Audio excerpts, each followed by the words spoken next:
hemos sido reiterativos en dejar dos cosas claras, y es que nosotros como alcaldes debemos dar las garantías para cualquier tipo de manifestación en la ciudad. Pero lo que no estamos de acuerdo es que las tarimas sigan subiendo a los criminales y sigan debilitando a la fuerza pública y a la policía. Y en eso ya lo vivió Medellín, y el mensaje ha sido contundente, Juan Carlos, y es que no podemos seguir instrumentalizando el fervor de un sector de la población para sacar impune a una cantidad de delincuentes que le han hecho mucho daño a la región. Es que no solamente se trata de subirlos a la tarima, sino se trata de un proyecto de ley que ya está cursando, que les disminuye sus penas hasta el 70%. Eso es vergonzoso, porque como escucharon los alcaldes, están haciendo esfuerzos enormes para perseguir los delincuentes y capturarlos, y que el gobierno nacional ahora quiere dejarlos sueltos en menos de 5 años.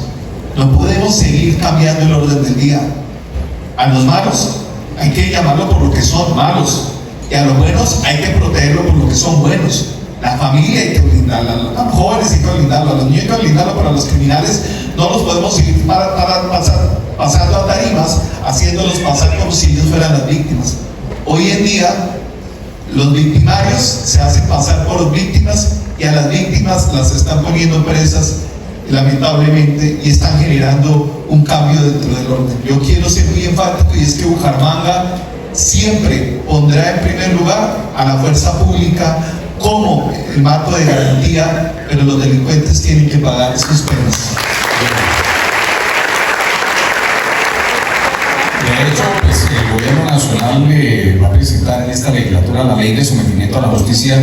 Va a empezar a tramitarse en el Congreso de la República, y ya incluso en la región unos pedidos de algunos reconocidos delincuentes, sobre todo en Barranca Bermeja, que está manejando el asunto. Alcalde Federico, usted que le tocó el tarimazo, ¿qué reflexión hace frente a lo que podría vivirse en regiones como Barranca Bermeja y como Bucaramanga? Buenos días.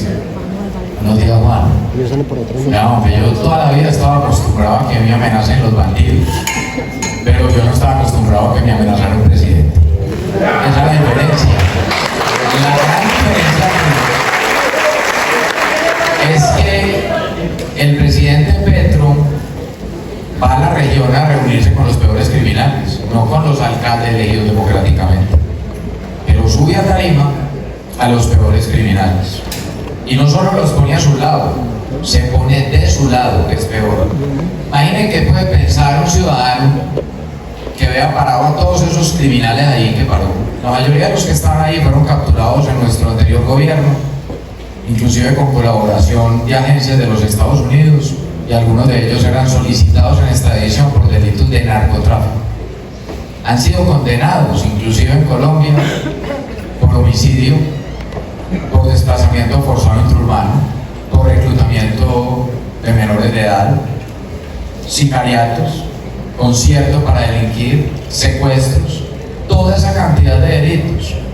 Y lo primero que le ocurre a Petro para ir a Medellín, simplemente para fastidiarlo y ponerse de acuerdo con los criminales, es llevarlos a tarima, además en un acto ilegal, porque un criminal no puede salir de la cárcel sin la orden de un juez. El presidente no es juez. El presidente Petro olvida que en Colombia hay separación de poderes. Y hay funcionarios que están en serios problemas, incluyéndolo a él, porque eso fue un acto ilegal. Además de un acto inmoral, fue un acto ilegal. Y ahora, ¿qué es lo que yo veo cuando veo esa imagen ese día que ocurre ahí en Medellín? Esa gente es la herencia del narcotráfico, es la herencia de Pablo Escobar. Son los que generan el terror, y no solo en Medellín. En Medellín está del 100% de las GDO que hay en el país. En el país hay dos tipos de estructuras criminales grandes, lo que llaman las GAO, que son las primeras, que son ELN, Clan del Golfo, disidencias FARC, y después siguen de ahí unas estructuras que llaman las GDO, grupos de delincuencia organizada ligada al narcotráfico. Solo en el área metropolitana, donde estamos nosotros, solo ahí está, del 100% de las GDO del país, ahí está representado el 43% de las GDO de todo el país, solo ahí. Pero desde ahí, los que estaban ahí en esa tarima, controlan gran parte de Cundinamarca, controlan eje cafetero, controlan parte de la costa y las rutas del narcotráfico. ¿Qué es la imagen del tarimazo? Nada diferente a la consolidación del pacto de la picota con la que ganaron la presidencia. Así de sencillo. ¿Qué es el proyecto de ley? ¿Qué significa el proyecto de ley que radicaron ante el Congreso? Es cumplir el compromiso y el pacto que hicieron en época de campaña para ganar la presidencia. ¿Qué dice básicamente el proyecto de ley? Que darán excarcelaciones masivas a los peores criminales en el país, que quienes quienes inclusive hayan pagado ya cárcel durante 5 o 6 años quedarían en libertad, y peor aún, que les van a lavar el 12% de sus fortunas productos del narcotráfico, del sicariato, del secuestro, de la extorsión, el robo. Ningún criminal en la vida se hubiera imaginado tener la dicha de tener presidente como lo tienen. Esa es la realidad. ¿Qué me preocupa a mí? Que realmente están poniendo del lado de los victimarios y no del lado de las víctimas, y que esto puede dejar unos precedentes muy graves. Yo dudo que el Congreso lo apruebe, y desde aquí hacemos un llamado al Congreso para que más bien observen las irregularidades. Dudo que inclusive pase el examen constitucional que tiene que pasar por algunas altas cortes. Lo dudo. Y acá hay un negocio muy bueno para los criminales, porque se quedarían con el 12% de lo que declaran y con el 100% de lo que no declaran. ¿Y las víctimas? ¿Dónde quedan las víctimas? Para ponerlo en términos prácticos y terminar la respuesta, que este es un tema de fondo. Un ciudadano del común que es extorsionado y paga la extorsión, como muchos comercios en todo el país. Muchos de acá seguramente han sido extorsionados. Si alguno de ustedes le ha secuestrado a un familiar y pagó, por ejemplo, por ese secuestro, le van a legalizar ese dinero a quienes secuestraron a sus familiares. Si a alguno de ustedes le asesinaron a un familiar o un amigo y por ese homicidio que fue con sicariato pagaron ese sicariato, van a legalizar justamente no solo el delito, sino que van a legalizar el dinero que utilizaron para eso. La pregunta es, ¿el país al revés? Nos tergiversaron los valores. Y termino Juan con esto. La pregunta es, ¿esa es la intención de ellos? Pues yo le pregunto a los colombianos, ¿nos vamos a dejar? Y vamos para adelante, vamos a seguir advirtiendo los temas y nos vamos a dejar.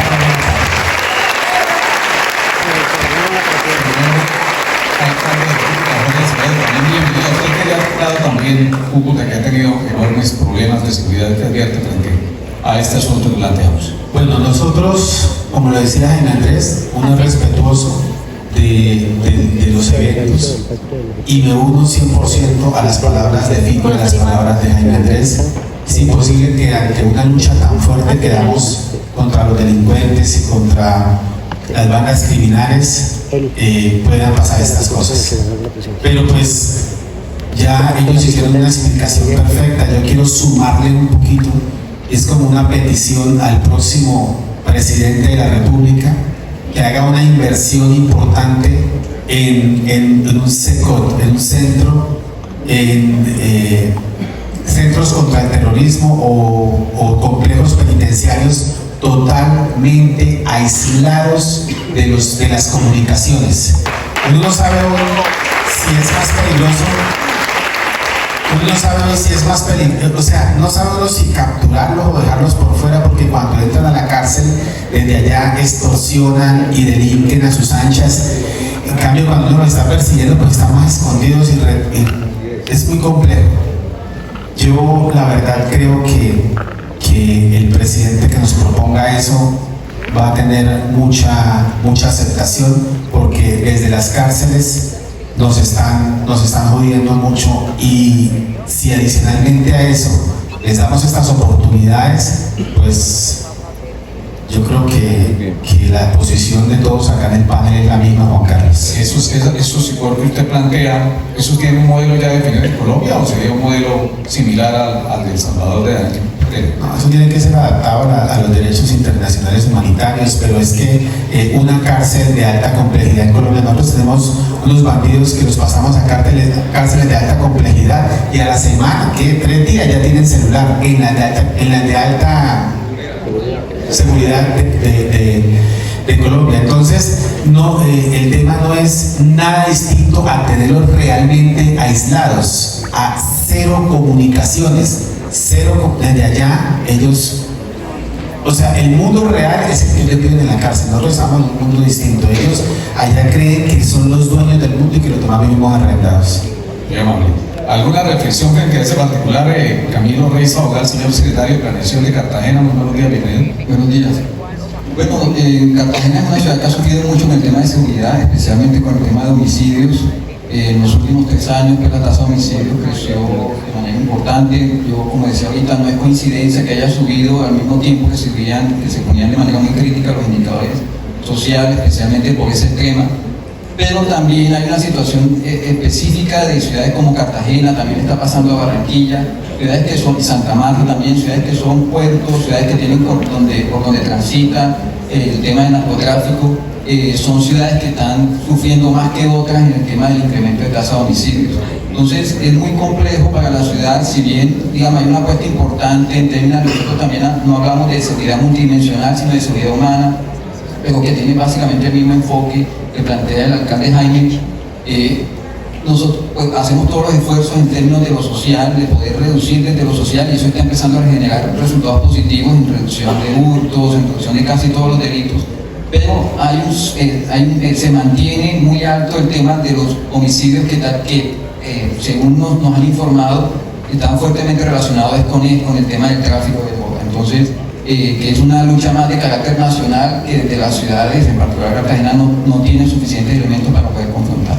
Muy amable, muchas gracias. Un tema específicamente pues para el señor alcalde de Cúcuta, pero pues quisiéramos escuchar también la posición que ha planteado el gobierno nacional. De hecho, ha habido un memorando de entendimiento entre los gobiernos de Venezuela, el presidente Maduro y el presidente Chávez firmaron, o de Maduro, sí, Petro y Chávez, o Maduro, un memorando de entendimiento el 17 de julio pasado en Caracas para establecer un marco que ellos dicen es de cooperación para la implementación de la primera zona económica compartida entre ambos países. A usted le toca allí en el área metropolitana, zona binacional. Nosotros tenemos zona económica especial hace mucho tiempo. Ahí lo importante es la soberanía, lo importante es que el territorio sea respetado. Nosotros, este es un mensaje también a los candidatos presidenciales, y es que Cúcuta es una ciudad donde todos los días entran y salen 60.000 personas y son los que mantienen el aparato productivo de la ciudad, porque Cúcuta es una ciudad por naturaleza comercial. Nosotros, junto con el gobernador del norte de Santander, tratamos de tener la mejor relación con el gobernador del Táchira y con el alcalde de San Cristóbal, porque nuestra dinámica es permanente. Cada vez que de Bogotá se agarran con Caracas y nos cierran la frontera, a nosotros se nos suben los índices de inseguridad, a nosotros se nos empiezan a complicar las cosas por temas de hambre, porque la gente vive del día a día. Entonces, en una dinámica comercial con Venezuela planteada, la que sea, siempre la ciudad de Cúcuta, yo como un hombre de frontera, la voy a recibir bien, y el comunicado por parte del gobernador fue idéntico al mío, pero siempre y cuando la seguridad o el Estado colombiano o la soberanía se mantengan los países cada quien en su espacio. Y lo digo puntualmente para que no vaya a ser una zona donde el orden y la justicia la imparta el ELN o las FARC o algún grupo al margen de la ley. Si el ejército colombiano está garantizando la soberanía, si los acuerdos son totalmente comerciales, y si esto nos va a traer beneficios, bienvenido sea, y creería yo que es algo de lo cual venimos hablando hace muchos años. Del dicho al hecho hay trecho, creería yo, pero pues esa es la posición del alcalde de Cúcuta, y si lo pueden ver en las declaraciones del gobernador del norte de Santander. Muy amable. Sí, señor alcalde de Pues yo creo que ese tal acuerdo binacional no solo genera dudas, sino preocupaciones. Uno no puede dejar de expresar, por ejemplo, que hace pocos días Estados Unidos ya anunció lo que todos sabíamos, que lo que hay en Venezuela alrededor de una dictadura es básicamente una gente que se dedica al narcotráfico para financiar el terrorismo. Y cuando ya el Departamento de Estado, directamente el secretario de Estado Marco Rubio, y la DEA y todas estas organizaciones determinan que lo que hay es una dictadura terrorista financiada con el narcotráfico, yo creo que quienes firmen un acuerdo binacional con esas personas encabezadas por el cartel de los soles por Maduro terminan siendo cómplices y aliados. Que no sea que quienes firmen desde el gobierno esos acuerdos binacionales con grupos ya determinados y reconocidos como terroristas y financiados por el narcotráfico, de pronto hasta quienes te firman eso terminen también extraditados. Y eso yo creo que tiene que ser también la advertencia. Y de cuando acá Colombia legitimando un régimen y una dictadura cuando se robaron unas elecciones, están juntos. Que lo que no sea que estén preparando es ver también cómo se quedan en el poder, como se quedaron en Venezuela.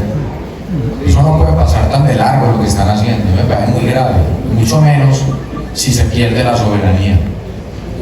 El gobierno de Estados Unidos ya está ofreciendo una recompensa por captura y por información para condenar a Nicolás Maduro por $25 millones como determinador y jefe y cabecilla principal del cartel de los soles, lo mismo por Diosdado Cabello y por el otro, mi padrino.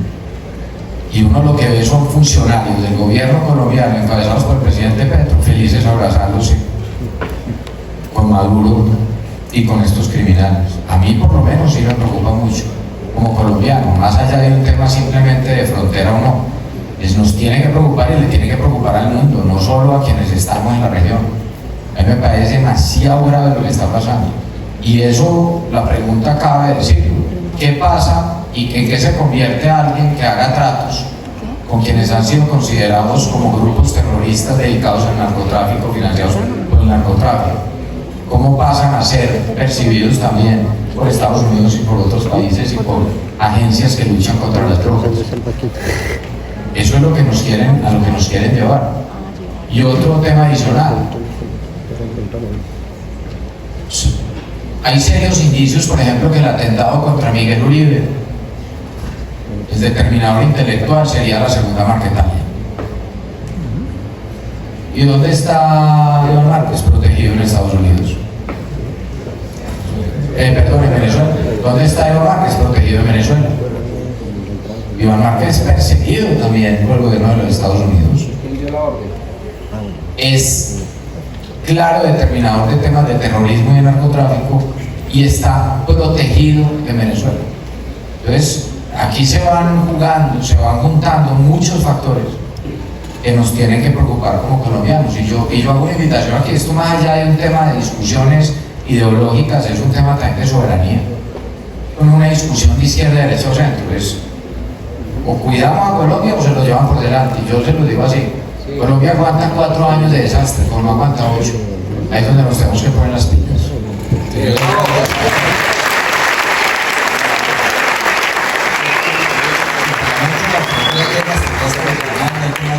Zona binacional. Mira, yo creo que la preocupación es colectiva, sobre todo porque hay más dudas que aciertos en esos acuerdos. Hoy me acompañan en este escenario los gremios, veo a FENALCO, veo a Santander, veo a la ANDI, veo a casi todos los sectores aquí representados, poderes. Y con todos los que he hablado, alcaldes, la preocupación es la misma. Venga, ¿qué hay detrás de esto? Porque es que no se trata simplemente de un acuerdo bilateral en torno a favorecer y a fortalecer el comercio. Yo tengo que decirlo y lo voy a decir de frente, y es que para mí esa es la cortina de humo de lo que traen detrás. Una cortina de humo que va a afectar fuertemente a quienes producen en la región, a quienes construyen desde la región. Y ahí es donde nosotros no podemos poner en riesgo lo que tanto nos ha costado construir. Juan Carlos, este encuentro de alcaldes, como nos ven, los que están en vía virtual y los que están presencialmente, es porque al final entendimos que si entre nosotros no nos protegíamos, nos iban a llevar por delante. y ahí tengo que referirme a dos cosas puntuales. Y es que detrás de este tipo de acuerdo hay unos intereses económicos ilícitos que lamentablemente han convertido a Bucaramanga en un corredor de droga, y eso es lo que más nos preocupa. Las incautaciones que tuvimos el año pasado, las incautaciones que hemos tenido este año, han sido mayores a los años anteriores, no porque haya mayor presencia de la policía, no, porque es que hoy el corredor que viene desde el Pacífico y pasa a Venezuela, que viene desde Venezuela y pasa al Pacífico, se ha vuelto Bucaramanga.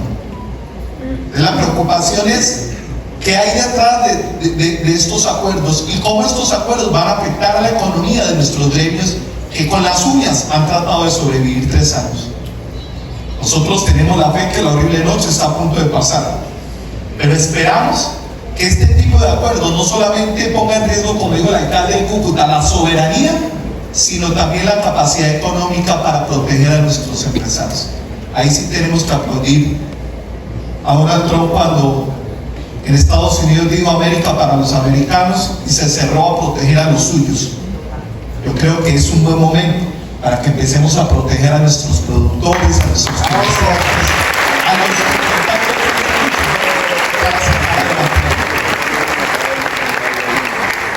Es que ayer lo hablábamos con el tocayo de Codres. Venga, estamos sobreviviendo, pero sobreviviendo justo. Y no podemos prolongar este padecimiento que está viviendo el país. Yo sí pediría, Juan Carlos, claridad. ¿Qué hay detrás de estos acuerdos binacionales? Y cómo los alcaldes de las regiones realmente vamos a poder tener control de nuestro territorio sin tener incidencia de otros países o lamentablemente de grupos al margen de la ley, utilizando esos corredores, entre comillas, comerciales como corredores que promuevan el narcotráfico y las rutas que se han venido hablando. Bucaramanga no puede seguir siendo una ruta para el narcotráfico, por el contrario, tiene que seguir siendo lo que ha sido durante años una de las ciudades más seguras del país. Muchas gracias.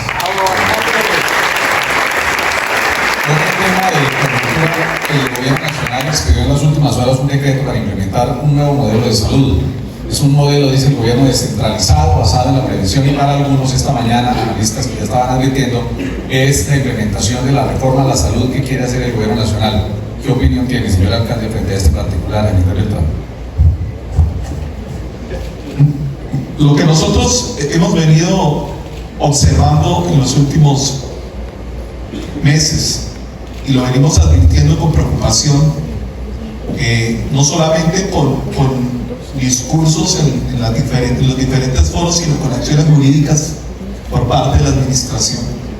Y es que la desestabilización del sistema de salud o el querer transformarla de forma acelerada, lo único que nos está dejando es una crisis profunda alrededor de las garantías que tenía no solamente la población vulnerable con la que aparentemente intenta proteger, sino lamentablemente las estructuras financieras que se habían venido construyendo para garantizarle a los colombianos la atención oportuna. Y la realidad es que cada vez que intentan actualizar, como las noticias que escuchamos en los últimos minutos, frente al sistema de salud, lo que genera es más nerviosismos, pero sobre todo más dudas para el fortalecimiento de la economía del sector de la salud. Yo digo porque, se lo decía a Federico anoche cuando llegaba a la ciudad de Bucaramanga. Bucaramanga es una ciudad de turismo de salud. Tenemos de las mejores clínicas y hospitales del país, lo tiene Bucaramanga y el área metropolitana. La economía que jalona la salud en Colombia a través de, o que jalona Bucaramanga en Colombia a través de la salud es muy fuerte. Y el debilitar o el poner en riesgo las fortalezas que hoy tiene Bucaramanga en su sistema de salud, en sus equipamientos y operativos, lleva no solamente a poner en riesgo la atención oportuna a los ciudadanos, sino parte de lo que hoy dinamiza la economía de la región. Y es que hace años era solo Medellín quien tenía gran desarrollo en la medicina de salud, no solamente tradicional sino estética. Hoy Bucaramanga es punta de lanza. ¿Y qué es lo que nos han dicho los grandes los grandes empresarios del sector de la salud que han hecho inversiones multimillonarias dentro de la región, es Jaime Andrés, ayúdenos, porque estamos poniendo en riesgo no solamente el empleo de miles de humangueses y de santanderianos, sino también el principal jalonador de la economía del turismo en la región.